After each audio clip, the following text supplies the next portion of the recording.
the New York Knicks. For this new season we're about to enter, the Knicks taking no shorts just like winter. New York, New York. New York be about the Knicks, huh?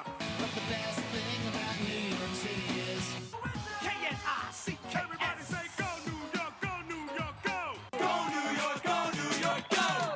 Everybody, welcome to the New York Knicks podcast episode. We are at episode 671, Mark. That's a lot. Cool. That's a lot of episodes. We should start over. You know, like how movie franchises just call like part 7, part 1? Reboot? Reboot. Just call it, yeah. Let's do it. Next episode should be the New York Knicks podcast reboot. We'll pretend it's a whole new thing. We'll do our origin story. It'll be awesome. Do we change the origin story? Do we make it darker and grittier? It's got to be darker and grittier. It's got to be like a slasher film. All right. We gotta find like a long lost co-host, just like someone who's a guest on the show, and murder him on the show. Or are we get like he was a co-host the whole time. He was just in the background and nobody knew. Yeah, well, actually, no. You know how we used to get like the stat guys? Mm-hmm. Let's bring back the original stat guy, and during the show, you'll slash his throat and eat his remains.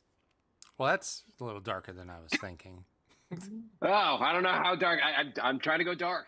We gotta reboot, Jay. We gotta reboot. I also want to tell everyone. It comes with great. I gotta let everyone know. After today's podcast, after today's episode with Jay, I plan to take a break from the pod just to focus on getting my body right, getting mentally right, and helping the squad make a push towards our goal to finish the season out and give ourselves a chance to be in contention, to compete for a championship.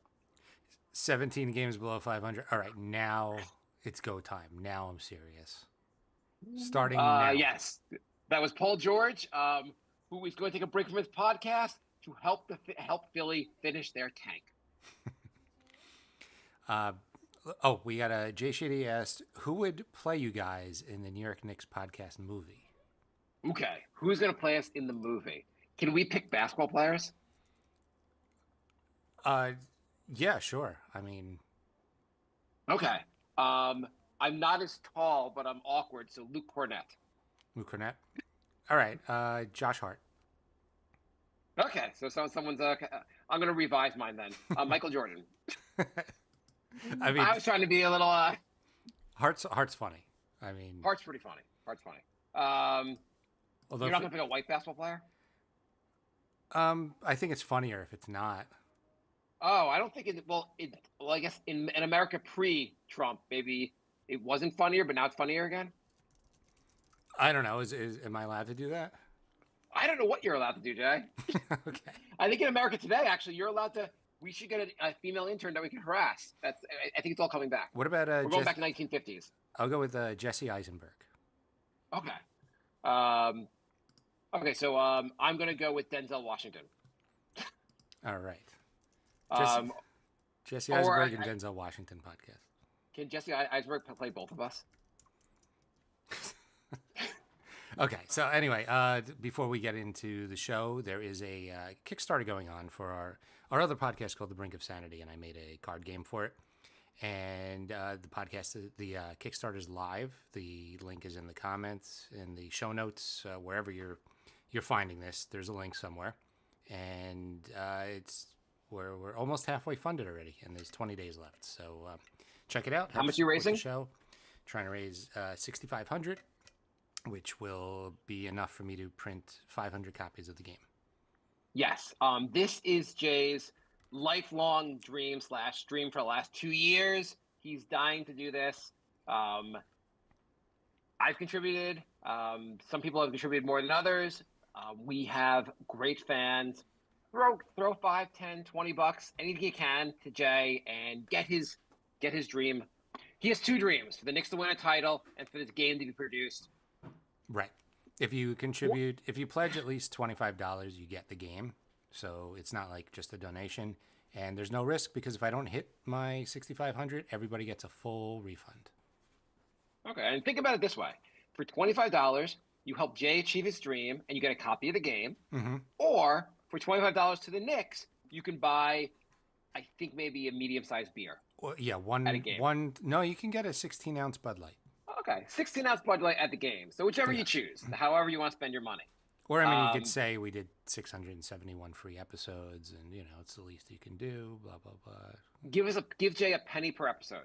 That would be awesome. Just literally a penny per episode, $6.71. It would be amazing. Let's talk about the Knicks, Jay. All right, so Knicks, we had 3 games. 2 of them I don't want to talk about. So, does the season count if we can't win a title? Are we at the point? I guess the big question in the world of Knicks now, or just in sports media generally, relating to basketball, are the Knicks just a good regular season team? Do they actually have a shot of winning the title? Anthony says, are the Knicks done?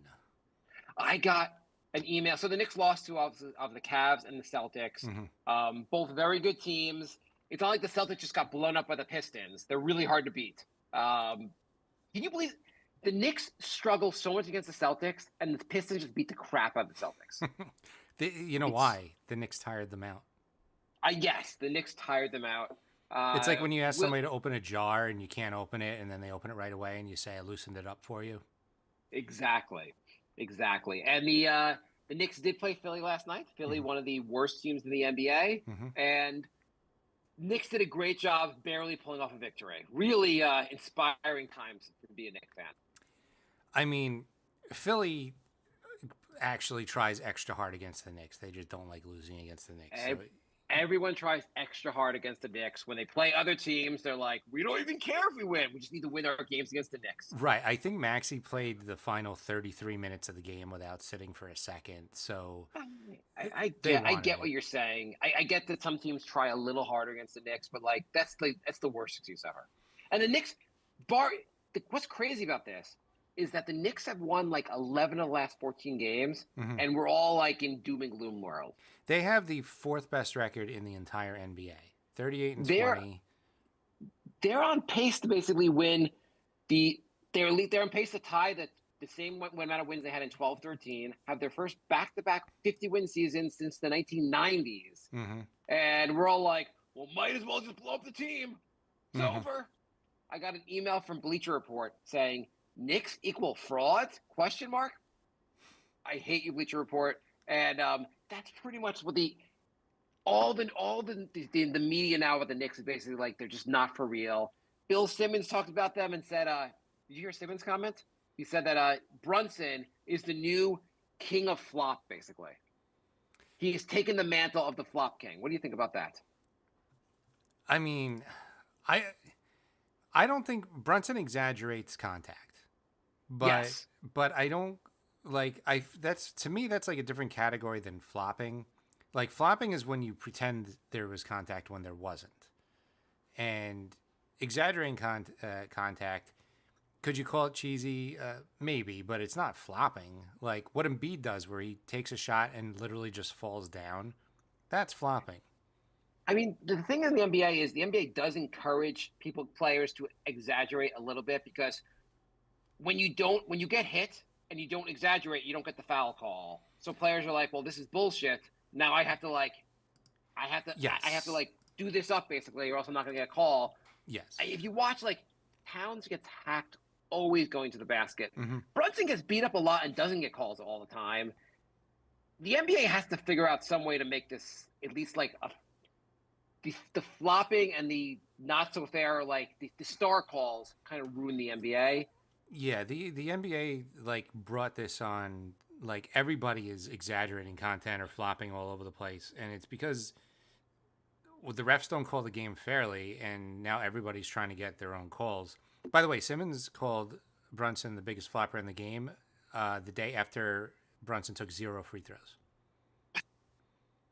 Yeah, I don't think he's a flopper. I think he exaggerates a little bit. I think he gets hacked a lot. As a smaller player, I think he just gets hacked a lot.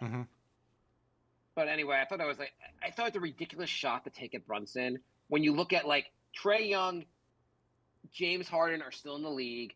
Also, the MVP candidate, SGA, goes to the free throw line an insane amount of times a game. Yeah.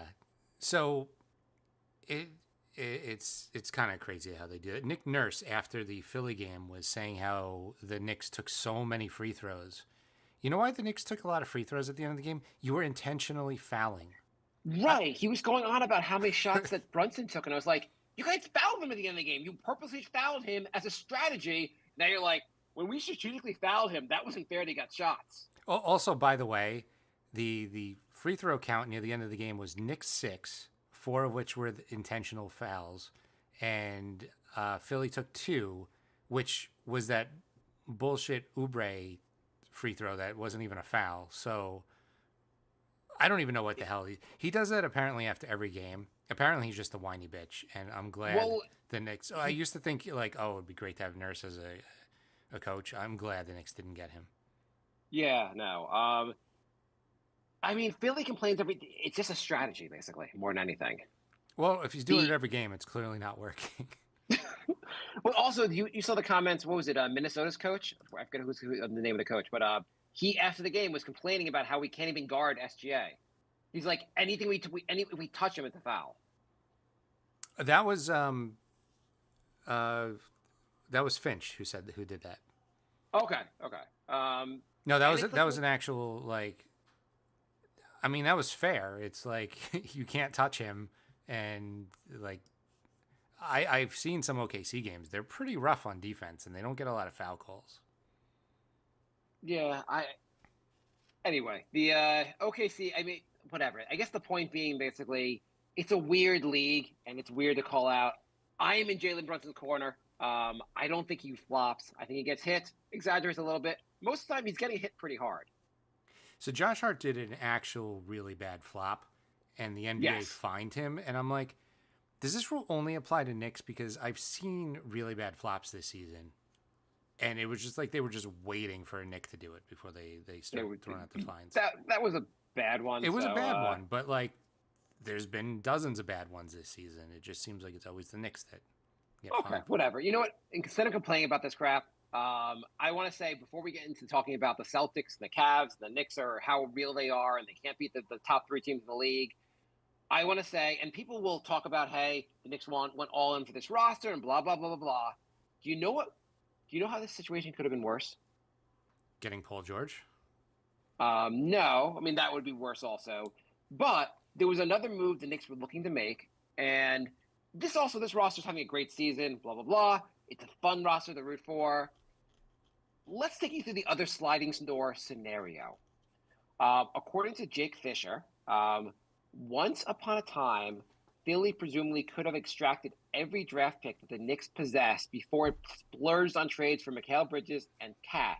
The Knicks were always the rival threat. Sources said the Knicks officials knew they were waiting to pounce if Embiid ever reached the trade market. Oh my God! So there's always a chance that there's always talks about the Knicks being connected to Embiid.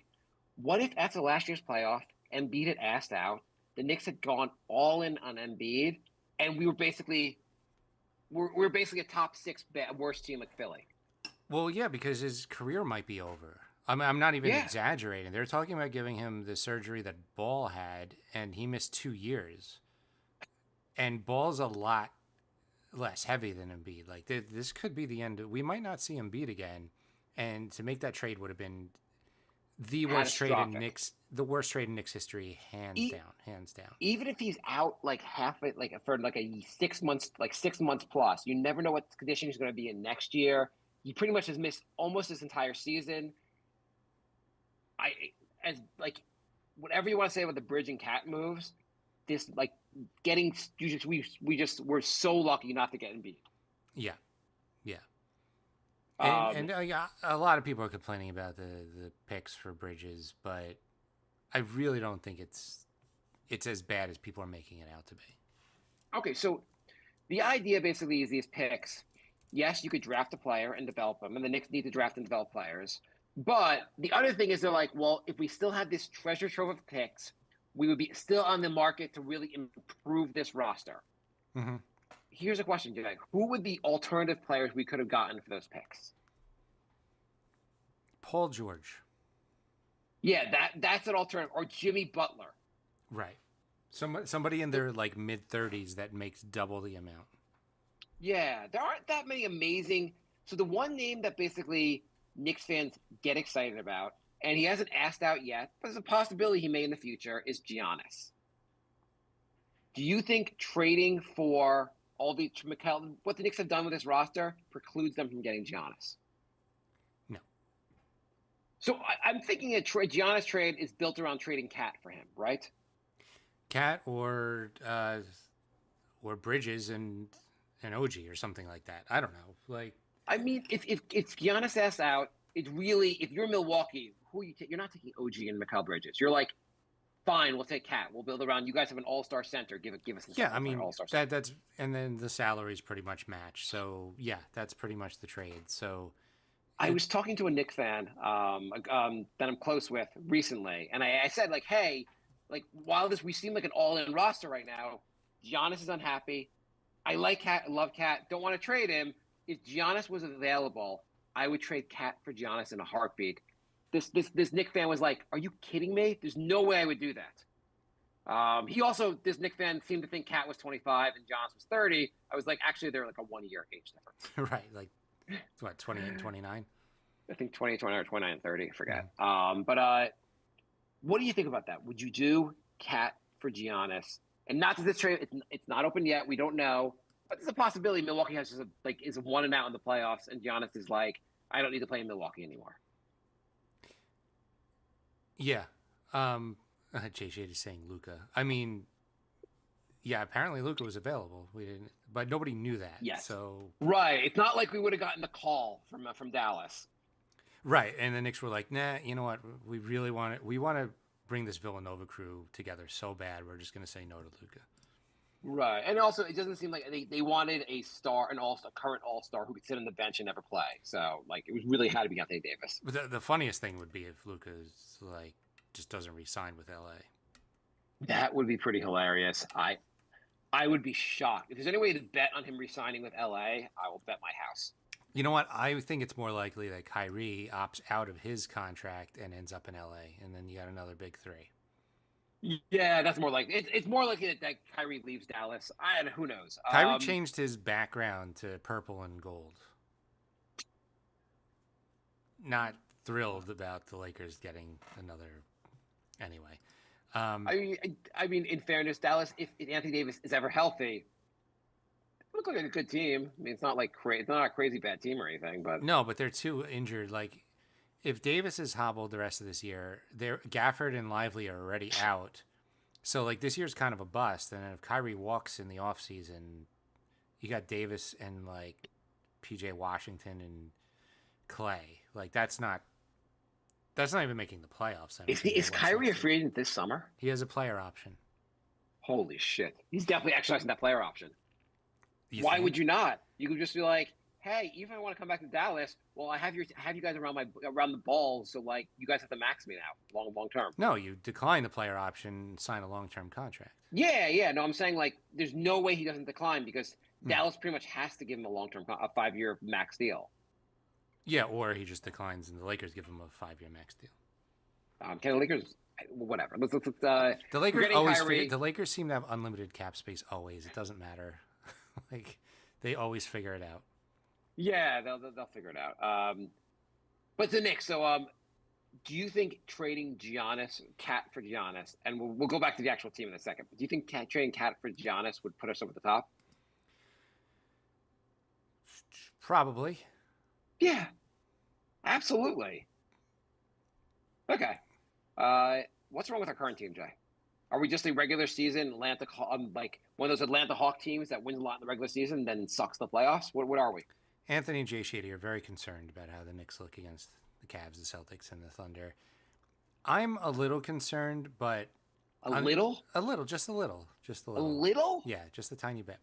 Okay, they got humiliated against the last 2 games against the Cavs and the Celtics. But go on, a little bit concerned. We haven't seen them with their intended roster yet. So if Mitch comes back and the Knicks lose by 25, rumor is Mitch is coming back either Friday or Sunday, Memphis or I forget what Sunday's game is, but rumor is he's coming back for one of those two. So if on a strict minutes limit. On a strict minutes limit to start, but he'll get ramped up. He had a full And practice. we're getting T.J. Warren, who's going to dominate.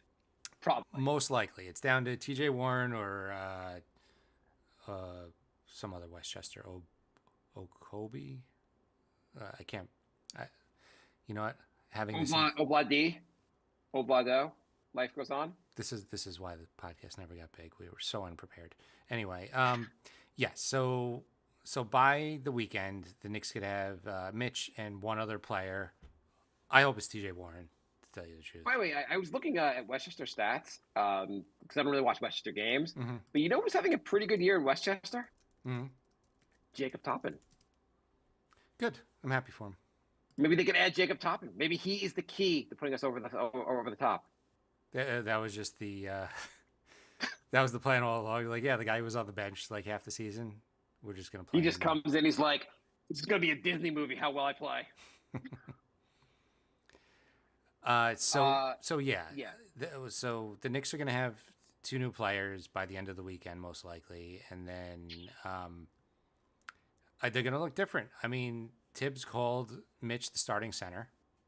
Hey Jay, remember in the beginning of the season I told you that Mitch had to be the starting center, and there's no way the Knicks win with Cat at center, and you said no, the plan was to have him as the center. They're going to have Cat at the center. There's no way they're going to diverge from having Cat at the center.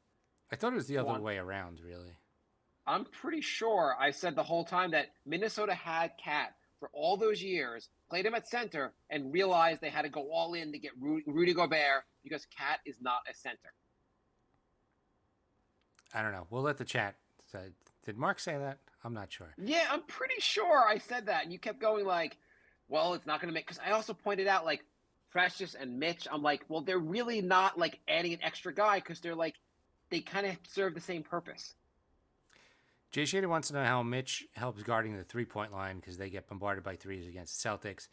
I think it's because players don't have to collapse as much. They know they have to help Towns, whereas – knowing Mitch is under there, they're not going to be as worried about giving up a layup, so they can close out on the 3-point line more.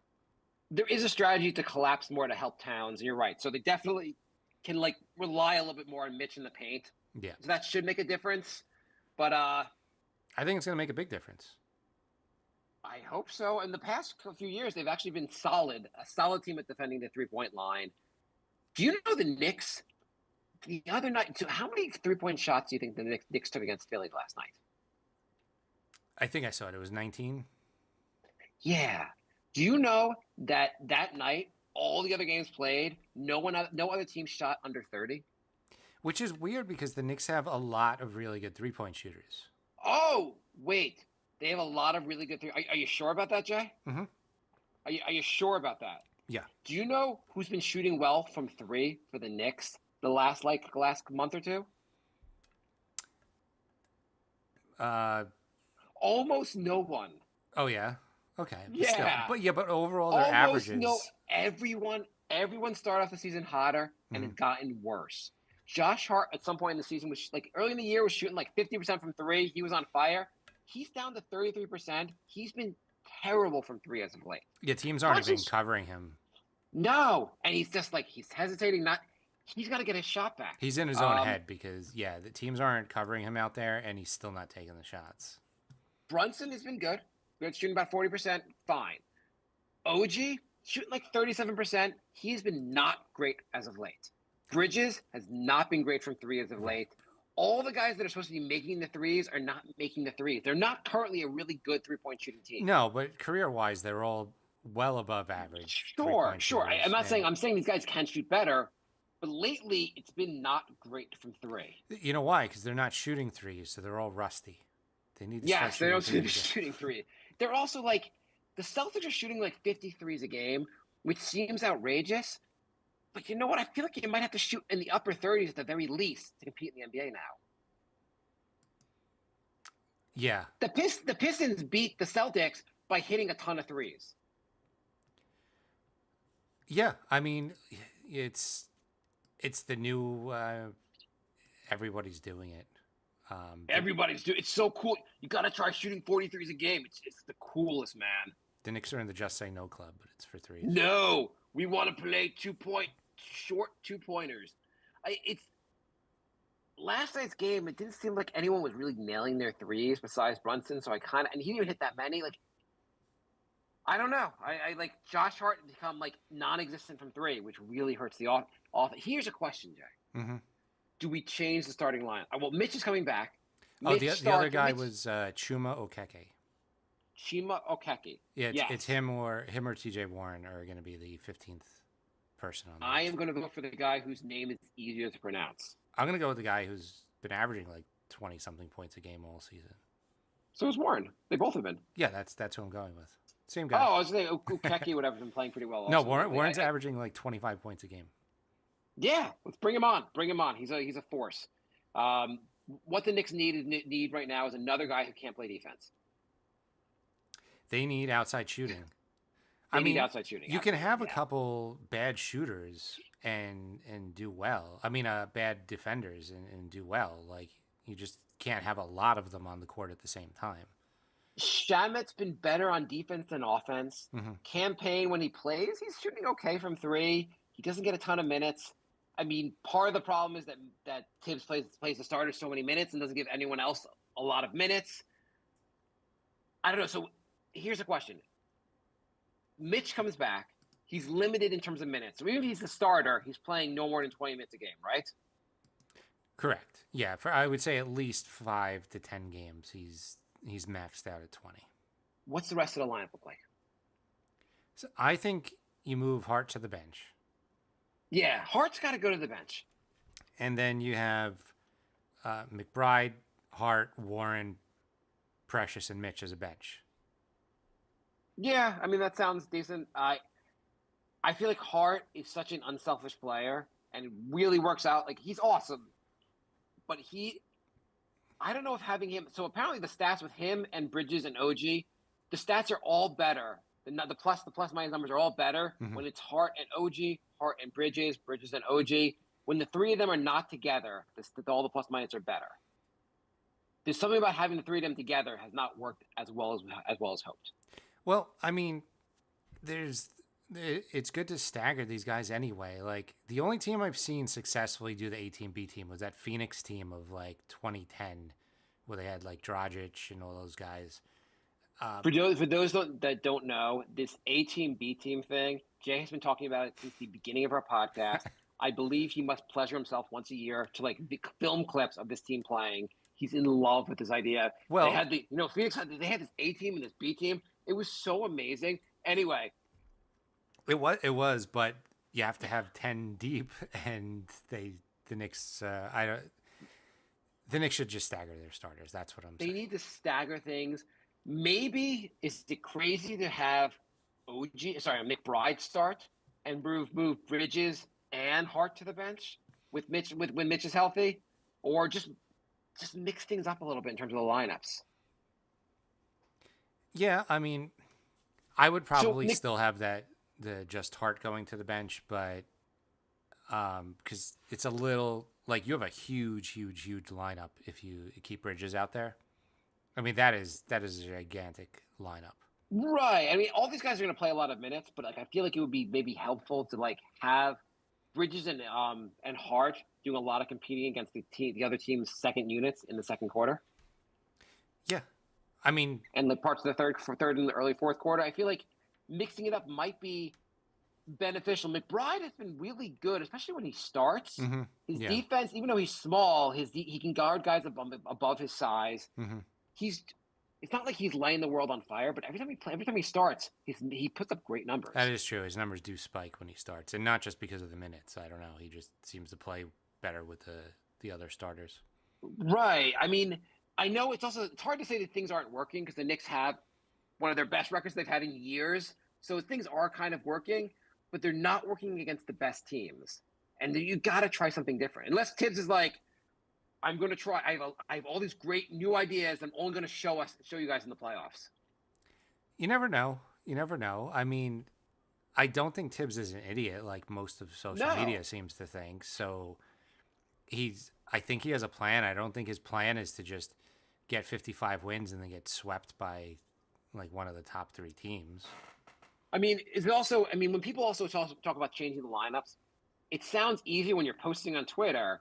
If you're the coach, you're dealing with egos also in a locker room, Right? And you don't want like to go like, "Hey, you're going to the bench," and then Josh Hart goes, "Well, I'm just going to go do my podcast and not even focus on the game anymore. Everything sucks." Like, not that Hart's going to do that, but you don't want players to overreact to like your moves. Yeah, it's very difficult to bench a player in the NBA. Right. And even if you're like, "Hey, we're doing this for this reason," like you're like, "Hey, we want Hart and and Bridges. We want you guys tearing things up in the second units in the second quarter and like parts of the third quarter. Like, we want to have some mismatches. We feel like this will be to our advantage." And you're like, "Okay, great, we're all in on this." And then after the game, all the reporters are like, "Hey, Josh Hart, why do you think you were demoted?" He's like, "Well, I was all in it. This is our advantage."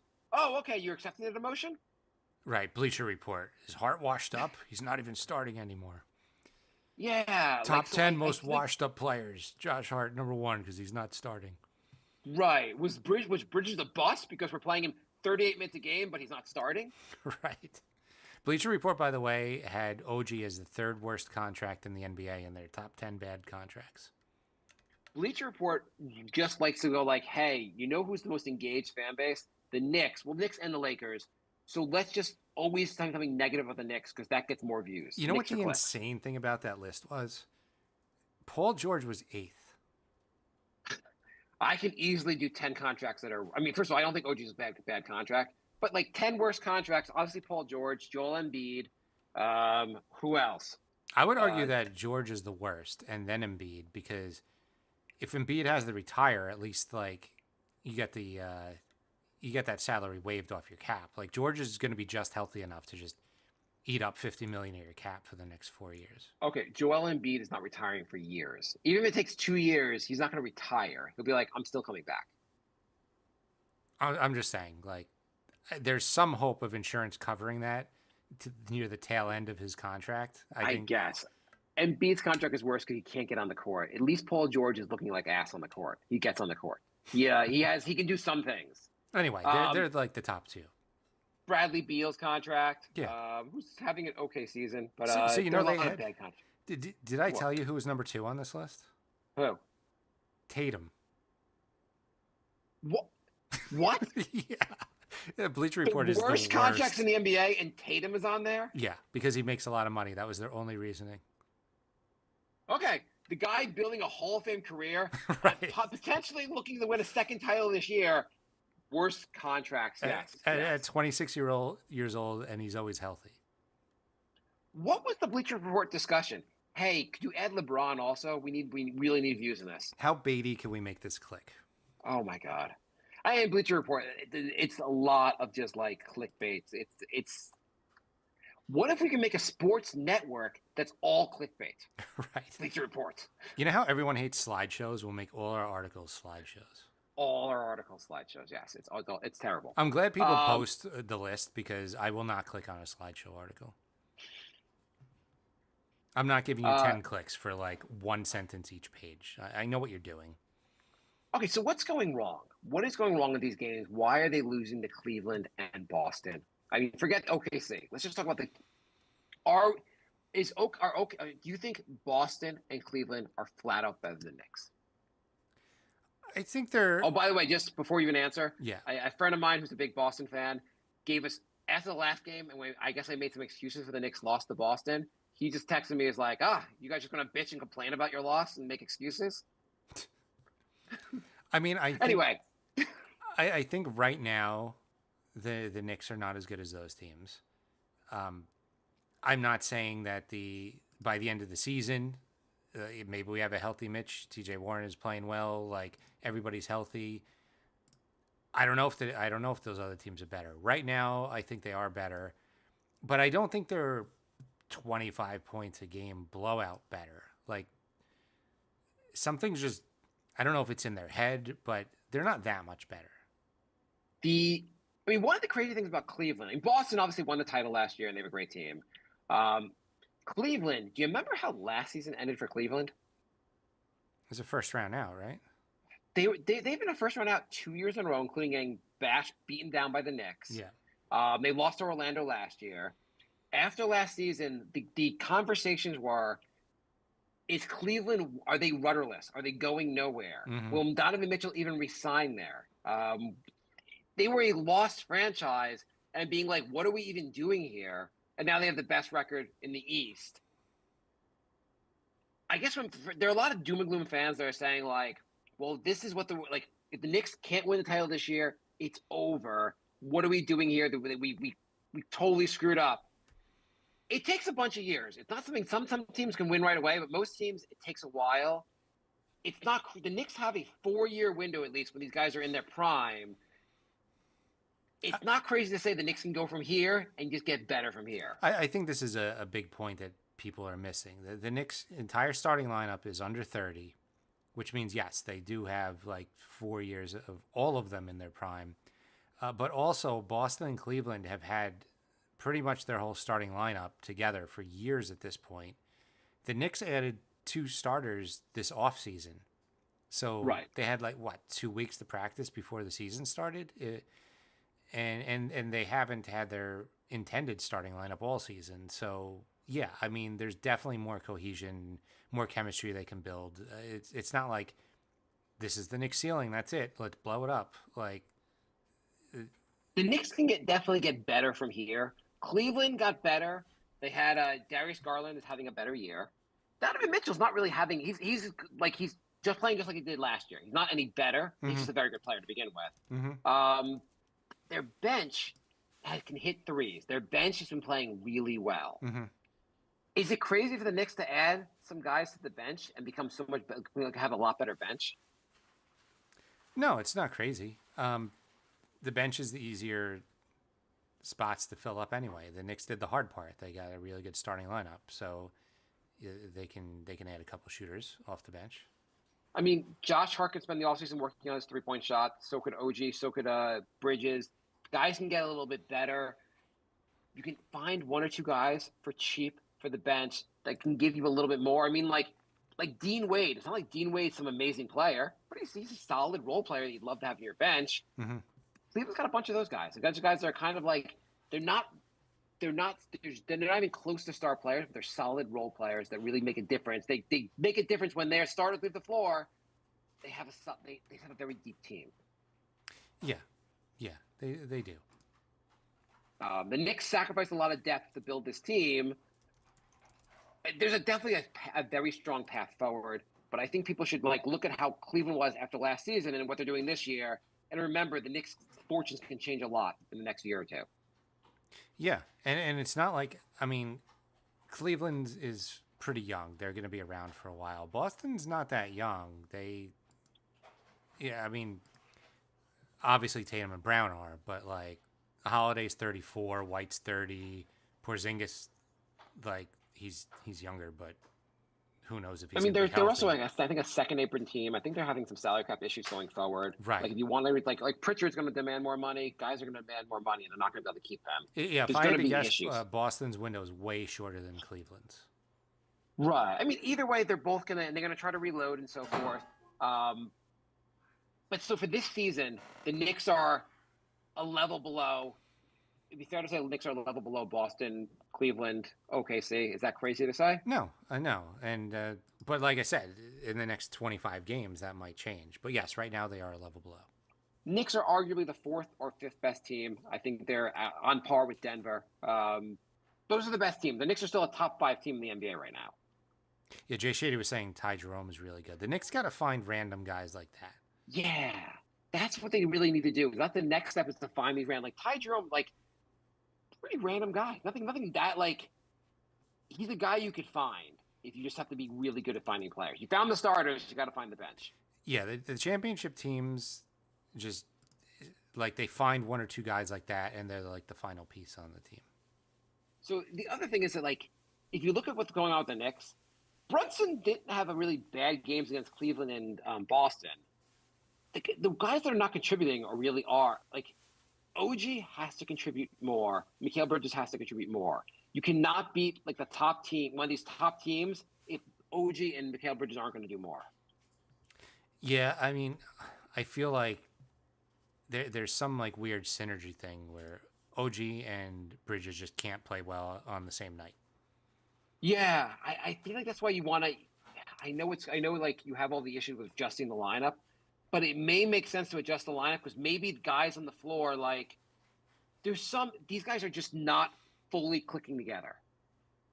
I mean, it might also be like these are all guys who are used to a bigger role, and you put them all out on the court at the same time. It's hard. Like, yeah, like you said, if you let one or two of these guys lead the bench unit, maybe now you have two lineups that are a lot more successful. An A and the B lineup, it's going to be amazing. But like, really, because like you have like Brunson obviously dominates a little bit when he's on the floor, and he's passing and so forth. Towns has got to get the ball, and then you have three guys that need Hart doesn't really want the ball, but like, I don't know. If you mix it up a little bit more, it could be better. Find a way to have OG and Hart out there, or Hart and Bridges out there more when those guys are off the floor. I don't know. Yeah. So the Knicks, they're a work in progress. They need to get better, but I'm not all doom and gloom. How dare you not be all doom and gloom? They're 38-20, and they're getting reinforcements. Like, speaking of reinforcements going the opposite direction, Huck Mania is over for a little while. Ariel Huck, Huckporti is out for the next 4 to 6 weeks. Yeah, 4 to 6 weeks, torn meniscus. Unfortunately, he finally got a start. He played 16 minutes, tore his meniscus, and that was it. He was looking pretty good too. Yeah, of the Knicks rookies, he's by far the more. I mean, nothing against Kolek and what's his name, but he's been the most fun to watch, and he really looks like he deserved minutes. And it looks like his minutes were going to pick up from here. Really. Oh, I thought it was his fourth year because Tibbs doesn't play the young guys. Do you think? Okay, so let's go to some questions because it'll bring up some of these issues. Og as an influencer writes, "OMG, why does Tibbs suck so much as an in-game coach? Why? Og just wants us to say something bad about Tibbs every game. It's so a lot of the Knicks verse. Even though the Knicks are having a great year overall, they think Tibbs needs to be fired. And there's I guess there was a post I saw that was talking about. Let me find this post. It was talking about how.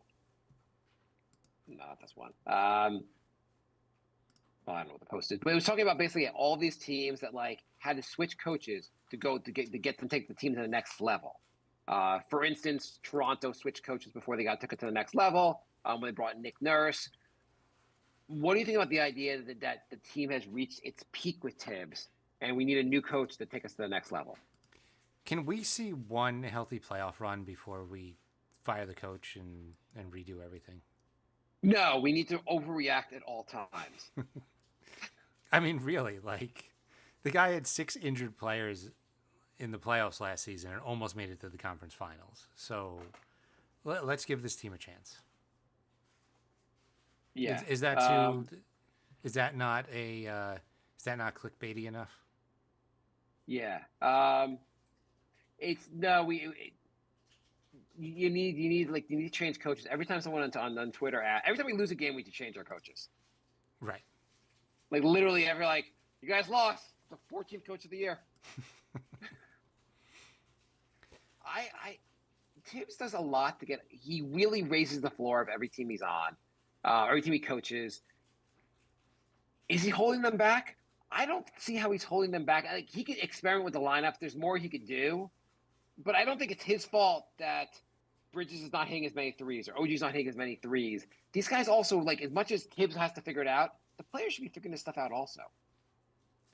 I mean, a lot of people are saying Tibbs' teams always flame out in the playoffs. It's like, yeah, I can't believe his Bulls teams lost to one of the best Celtics teams of the last 40 years, or they crazy they lost to the Heatles. Like that's definitely right. And you know what? Like he couldn't. I mean, he got the Timberwolves into the playoffs for the first time in forever. But like it was his fault things didn't work out in Minnesota, not Jimmy Butler, who's assed off like 7 teams. Right. Yeah. So I mean, Tibbs has never had like the best team in the league and fizzled out, or like even like a top 3 or 4 team and like completely just bombed in the playoffs. Like I don't know what this is. Are the Knicks better than they were last year? I think so. Yeah. I mean, Towns is clearly an upgrade over Randall, but we're missing iHeart. Yes. Team has about the same amount of wins, maybe slightly ahead of last year's pace. Overall, I feel like this team gives you a better chance than last year's team, only by a slight margin to win the title. Yeah. With healthy Mitch, then it might be taken to another level. I don't know. Yeah. Yeah. Anyway, so do you think we should fire Tibbs? Yeah. Totally like every fan wants to.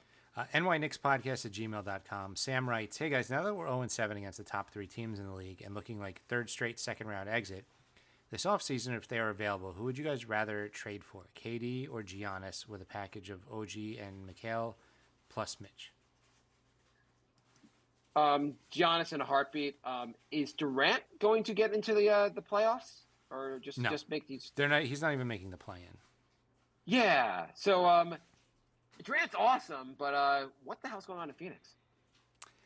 I don't know, but Durant's also like 37, I think, and Yeah, making that wouldn't be $15 the guy million. I wouldn't do that. But I mean, OG and or Mikhail plus Mitch. If you're worried about the Knicks' depth, doing a 2 or 3 for 1 is really Okay, Jay, are you taking a break over there to smoke crack? You're like, oh, I don't know. If we have to give up depth, I mean, I guess we get to keep Cat, Brunson, and Giannis, but there's no way we could win with that threesome. Yeah, I mean, Milwaukee's been doing awesome since they lost their depth. I don't know. Are you arguing, Jay, that the Knicks had Brunson, Cat, and Giannis? Like, that would be worse than the current situation? Would you have Cat and? I mean, Well, that's the trade. I don't that's the trade. I don't think that the trade actually happens without. I don't see how the trade actually happens without giving up Cat. But if you gave up if you gave up OG and Mikhail Bridges and Mitch, say, that lineup is insane. Start Giannis at center, Cat at power forward, Brunson. You start McBride and Hart, Dillon, and Hart. That's an insane starting lineup. And then your bench is Payne, Precious. Whatever. You'll find some other contracts. You can go know. into the second apron here. You get this roster, go into the second apron. Like this is really a ridiculous roster. I get maybe you're lacking some spacing, whatever. It would work itself out. All right. Giannis is a fantastic defensive player. Yeah, he would solve the issues at center. Yeah. I know he likes to play next to the center. Fine, you make Cat. Whatever you do, that offense would be ridiculous, and you have an awesome defensive big man also. Again, I know Giannis is not really a center, but you can make that work. Yeah. Yeah. Yeah. Are you like? Just like I don't know. I guess if you have to give Bridges and OG to get a future Hall of Famer. Who's only 30. Yeah, I mean, he's 30. He's averaging 31 points a game this year on 61% shooting. I think that would help our team. I think the 12 rebounds. I know he shoots like 11% from 3. He's no longer shooting threes. Who gives a shit? It would be a ridiculous offense. He is funny because his 3-point percentage goes down every single year. He's not a good 3-point shooter. He's not a good free throw shooter. He fucking scores. Yeah, guy. yeah. This is the he fifth plays straight... great defense. He scores. He gets lots of fouls. But like between that and it would be absurd if Leon Rose pulls a trade of OG, Mikhail Bridges, and Mitch for Giannis and keeps Cat. We do a preemptive parade. We just start a parade right now. All right, dude. We clear him. We knight him. The Knicks podcast show will say, we have the power to knight you. We're going to knight you, Leon Rose. You are Sir Leon Rose now. You are the king. Statue in front of the building? We'll build a statue in, well, I guess we don't have an official New York Knicks. We'll build a statue in your apartment, Jay. Sounds good. Or we'll put it outside your apartment building and be like, this is where I don't know where I'm going with this, Jay. We'll mail him the statue. You know what? Here's the offer I'm going to make. Leon Rose, if you could trade for Giannis and not give up Cat or Brunson, Jay will mail you not one, but 2 of the games. 2 Brink of Sanity Of the Brink party games. games. Yes. He'll mail you. You'll get to actually write a would you rather. He'll add to the game. Nomad writes, watched OG plant his foot in an awkward way against the Sixers. How scary is that contract looking? I mean, it is a scary contract. You can't call it bad if he's healthy right now. Like, is he healthy? Yeah, is he not? I don't know. Everyone's playing, but everyone doesn't appear so healthy. I mean, Brunson always looks a little bit banged up, and it's a long NBA season. I get that. OG, I know he's back. Does he look fully back? I'm not sure. Cat, like, just having, like, in the Celtic game, got injured, and coach is like, oh, you can walk again, go back in the game. So we're down by 40, just go back in the game. Frank Isola was saying that the Towns has knee tendonitis, which is what Ewing had. So it gets sore, it hurts. You ice it, maybe you take a game off here and there, but it's not like it's not a long-term injury. It's a long-term condition, but you can play. You play through the pain, but it's not something that keeps you out. And I think Ewing was pretty good with tendonitis. You think? Yeah, I think he was pretty good. Ewing had knee issues his whole career. Yeah, like literally from like his rookie year, he was icing his knees. I assume when he came out of his mother's room, his knees were being iced. It's hard being 7 feet. It's hard being 7 feet. But the team does look like there's some injury concerns in this team. I mean, I'm pretty sure it's 60 games in. I'm pretty sure every team is. If you're watching every game of every team, I'm sure they're looking like that. Are you ready, Jay? Though to blame Tibbs for the amount of minutes he played Huckporti? Clearly, the 16 minutes he played Huckporti last night were the reason Huckporti got injured. The minutes police stayed up all night trying to figure out how this was Tibbs' fault. The minutes police were like, wait a second. You're telling me the Knicks have a major injury? And it's the guy that played 16 minutes? Not everyone else played 40. The guy that played 16 minutes got injured? I saw one that said it is Tibbs' fault because he wasn't in game shape because he wasn't playing enough. What do you think the players do? Like, you really think the players are like, just going to eat Burger King if I'm not going in the game? Right. He's just on the couch eating bonbons if he's not in the game. Right. There's no way these guys are in game shape, even though they're not in the game. Yeah, no, they don't work out at all. They don't train. They're just...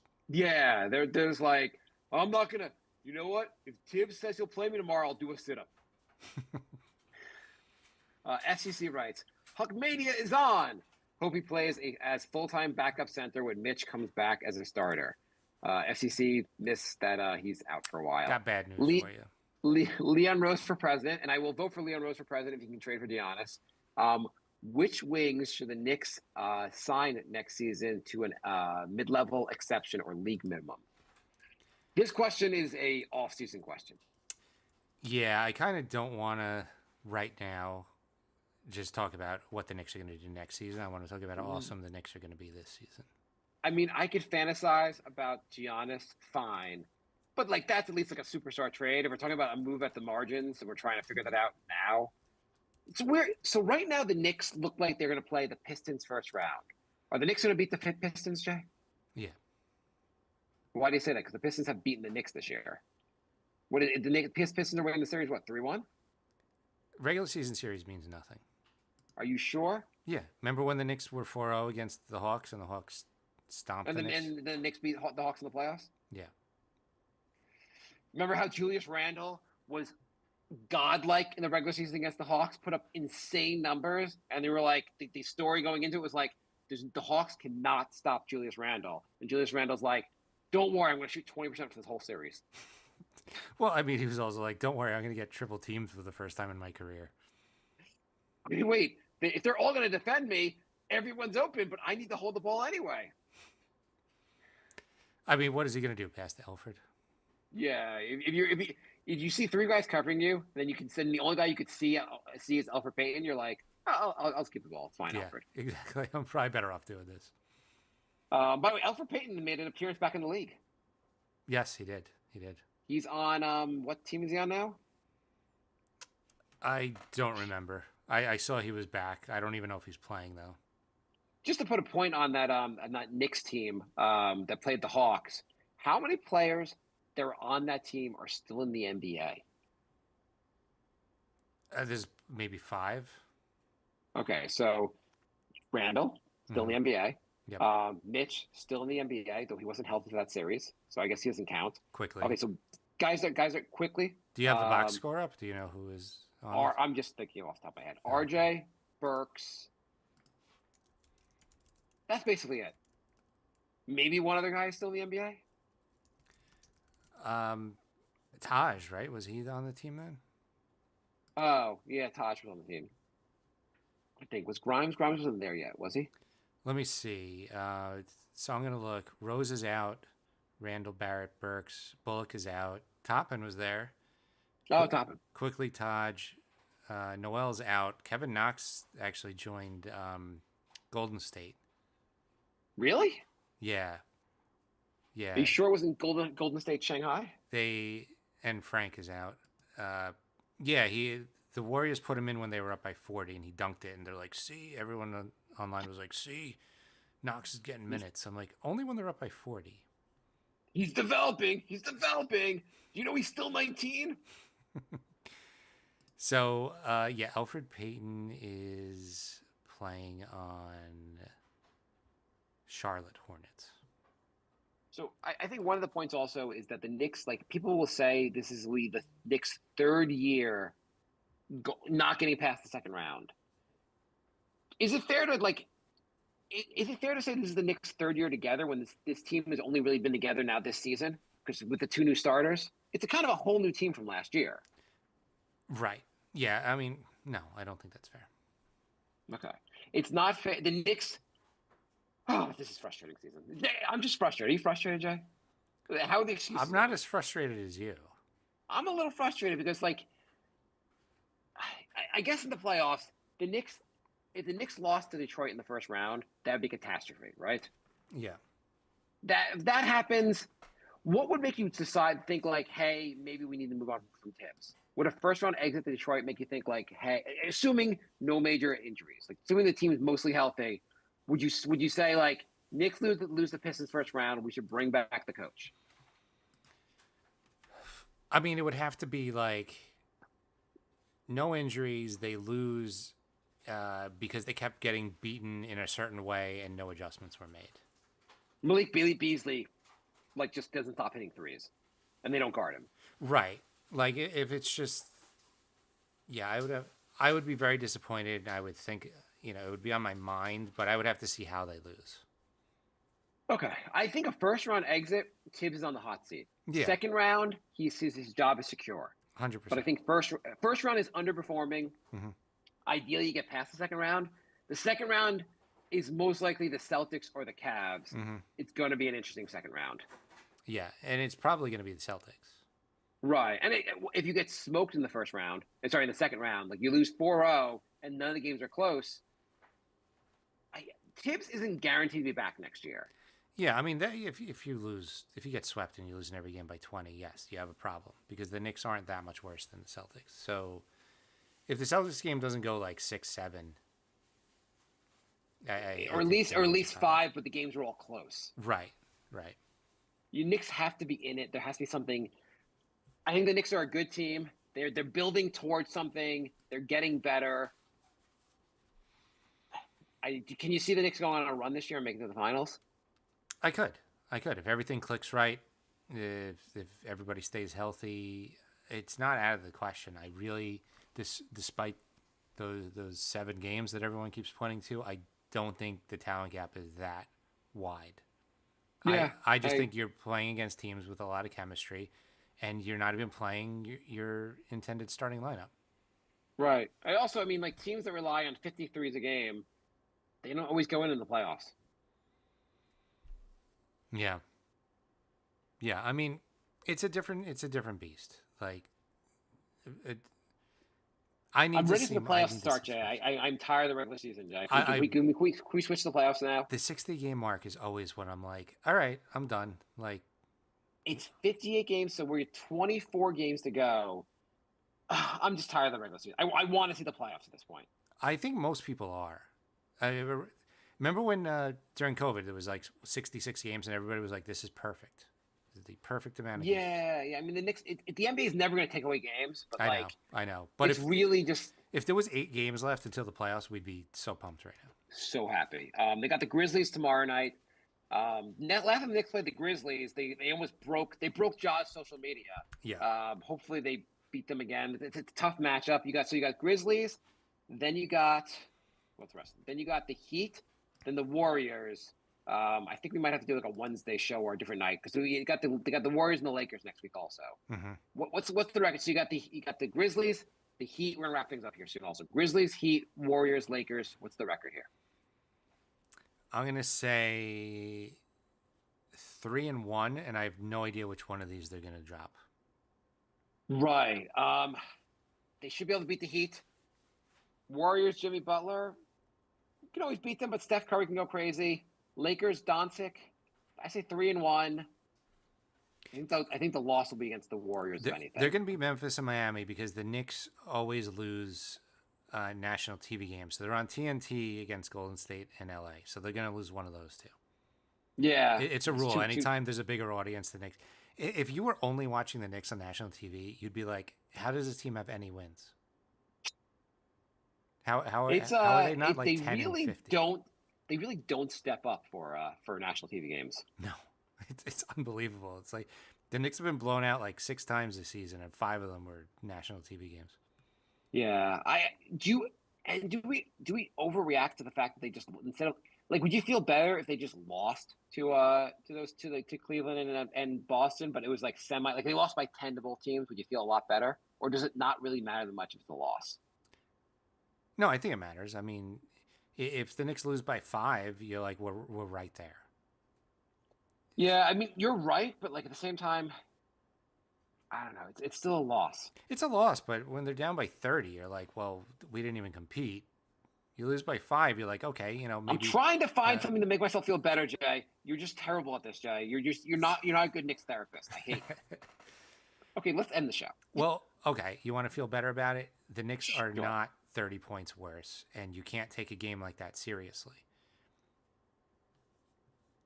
Okay, I feel better. I mean, it's just coming back, and everything's gonna be better. Yeah, I mean, you can't be like, oh, the Knicks aren't even in like the same league as Cleveland because they lost by 30. Like they're not. When you lose by that much, you can't take away much from it.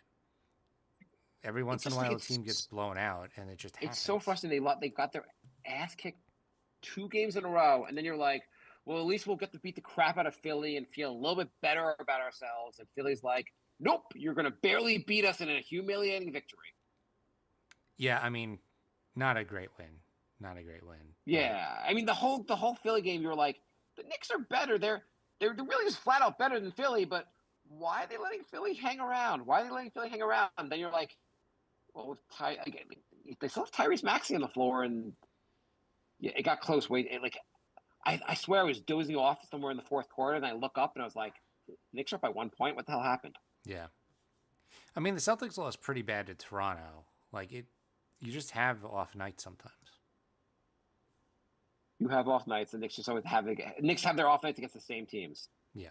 They've gotten blown out by no one else this season except for these 3 teams. Well, now you're the one being negative. Jay Shady says, what do you guys think about Monica? I thought Sorry, go. Jay. What do you guys think about Monica McNutt? I think she's been better than Crawford.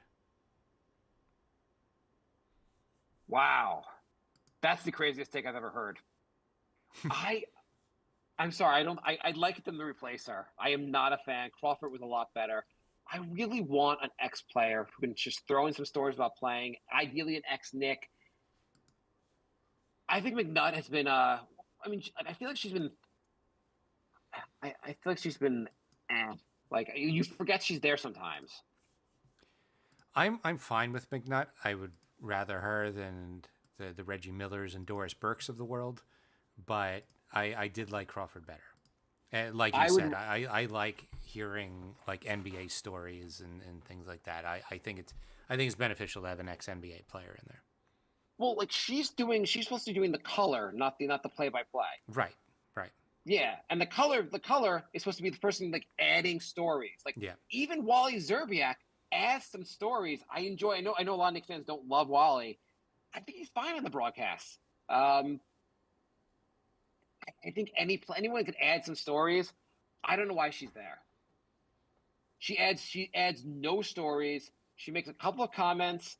The comments are fine. Nothing like she doesn't say anything that's off. But you're like, I don't know what she's adding. I was watching one Nick game with someone else, and they were like, I was like, what do you think of Monica McNutt? And he was like, I forgot she was there. I like her like in the studio. I think she's got a good personality for that. I just in game, I'm not as big of a fan. Yeah, maybe in the studio she's better. I don't think in game she adds much. Right. I feel like, and I understand maybe like this is her first. This is like this year is the first time she's done games, right? Did she do any games last year? I don't think so. So like obviously you like, I guess you can get better over time. I think they're trying to test out different people because they know Clyde's time's ending Right, soon. Clyde. I love Clyde, and like he can only do a certain amount of games anymore. Yeah. But do you think what is the point? They're like, if McNutt does it, they will have a more female audience. Like that's not gonna. No, not a single extra woman's watching the game because Monica's doing the games. I don't know. I just think they're throwing all different looks out there and seeing what sticks. Well, I think Crawford, they said signed with TNT, not with TNT. He signed with someone else. He signed with another network. So like he might not be back. Mm-hmm. I thought he was good. Yeah. I don't know. Is there no one else you can try? Is there no ex Nick that can talk? Right. Yeah, I don't know. Just I would like to get a guy that was on like the '90s Knicks teams and just hear some stories, or even the Isaiah years. I don't care. Like those are probably funny. Let Carmelo sit in. I'd like to see what Carmelo has to say. Mm-hmm. He seems to like talking. Like he's on all these podcasts. Like would love throw Carmelo out there. I bet he'd have fun doing the job. Yeah. They're really like. I just feel like what's. I don't know. I feel like I come across as being sexist, being like, why do they have a woman out there? But I don't think she adds much to the game at all. I hope the experiment with her ends. They bring on someone else. That's fair. Like you said, I like hearing some inside stories that we might not have heard before. I find that stuff interesting, which Reggie does none of ever. What'd you say? Which Reggie does none of ever. Well, I just dislike Reggie. I do too, but like he doesn't like what are you doing? Like I don't know. He just who I probably wants too much money to do this, but would be amazing, absolutely amazing. Would be Jeff Van Gundy. Yeah, I've always liked him. He'd be absolutely. If Van Gundy would do the goddamn Knick games, that would be incredible. Yeah. I always thought he was great. He was great in the national broadcast. He would be, and just having his insight, it'd be. Well, he's assistant coach now, right? Where's the assistant coach now? I forget. He's doing something like coaching. Oh, quit his stupid job. No one even. You don't even know what he's doing, Jay. He should quit his job and come back to the Knicks. I know this. I know there's no scenario where he comes back to the Knicks. He's the lead assistant in Cleveland. Oh, okay. Well, they're having a terrible season. Sorry, not Cleveland. Clippers. Oh, what are you even doing? Come on, come back to the Knicks. Broadcast the games. It would be fantastic. Or just find someone else. Anyway, Monica, you're amazing. Please move on to go back into the studio, please. Jay Shade is asking if McNutt seemed more comfortable with Crawford. Never been on TV before, right? Yeah, I think other than like a random like inside the NBA appearance, I don't. But Jamal Crawford got another job elsewhere. I think that's why he's not coming back. No, he was just saying like his previous like TV work. Like I think that was his first time like doing games. Crawford? Yeah. He was fine. I mean, I'm not saying he was like the greatest ever, but he seemed pretty good. Yeah. I mean, for not having done it before. He's set to join the NBA. He's set to join NBC. That's what it is, as a lead game analyst. Okay. I love Which how I guess NBA... is more prestigious. I guess it's more prestigious than being on the Knicks. So I understand being more in the national broadcast. Not like how NBC brought Reggie over too. But not no. Van Gundy's still without a. Fine, he's an assistant coach, but like he was great. He was great in the games. All right, so NY Knicks podcast on Facebook, Instagram, Twitter, Patreon, and we are nyknickspodcast@gmail.com if you want to email us. check out the link in the show notes for the Kickstarter. If you want to listen to our other podcast, The Brink of Sanity, you can find that everywhere podcasts are found, and the game is based off of that podcast. By the way, it said, I'm looking at Wikipedia, Jamal Crawford was a regular color analyst for the NBA on TNT in 22-23. Okay. So he's done games before. So, Jay, I have a question for you. To end the show, what previous New York Knick, would you most want to not see do the games? Like, we talked about guys that we'd like to have on the broadcast. Mm-hmm. Who would be the number one ex-Knick that you would be most upset to see as the Knicks color analyst going forward? I have a good answer. J.R. Smith. I bet J.R. Smith would be entertaining. Hell, if he came high, it'd be even more entertaining. I bet he'd have some good stories. I would freaking love that. Okay, here's the number one choice. Okay. Here's the number one guy that you would like. If the Knicks hired him, you'd be like, well, I'm just going to go to mute. Okay. Bargs. Just get like a villain. Just get like a guy with the Knicks. It's not even. I feel bad. It's not even Bargs' fault that the Knicks made a stupid trade, but like everybody hates him because of that trade.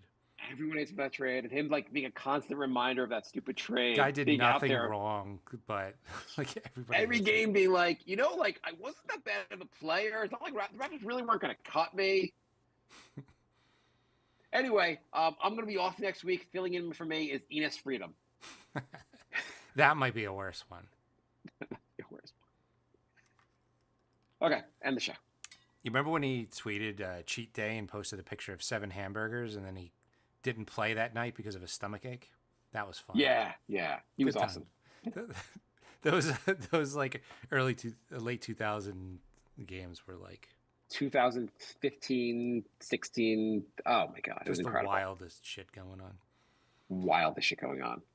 All right, thanks for listening. We'll be back next week, probably Wednesday, talking about the 4 game win streak. Yeah, something like that. Yes. Right. Sounds good. We'll talk to you soon. Goodbye,